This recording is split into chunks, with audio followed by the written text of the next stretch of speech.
Geyimimiz, hüququmuz biridir, şagirdidir hamımızın adı da.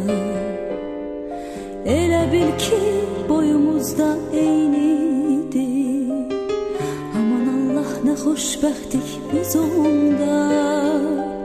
Bir müəllim töhmətiydi dərdimiz, bir töhmətdən için yanardı. Hələ onda bilmirdik ki bunu biz bir gün necə həsrət ilə anarıq. Dünya hələ bizim üçün nağıldı, min arzuyla alışırdıq, yanırdıq. Özümüzü biz hamıdan ağır, özümüzü nə bəxtəvər sanırdıq.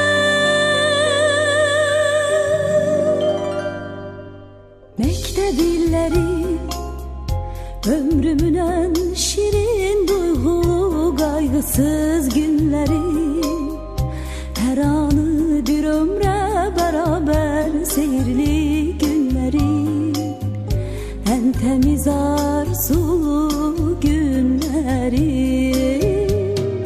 Məktəb illəri ömrümün ən şirin duyğulu qayğısız günləri, hər anı bir ömrə bərabər seyirli günləri, ən təmiz arzulu günləri.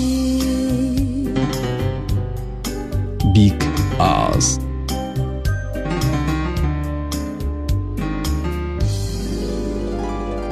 Hələ onda bu dünyanın şərindən, yalanından xəbərimiz yox idi. Qəm qüssəmiz, kədərimiz bir damcı, hələ onda sevincimiz çox idi. Yazılanı bir silgi ilə pozmaqda bizim üçün nə asandı, nə asan. Xəbərsizdik ömrümüzə biz hələ, taley yazan pozulmayan yazıdan.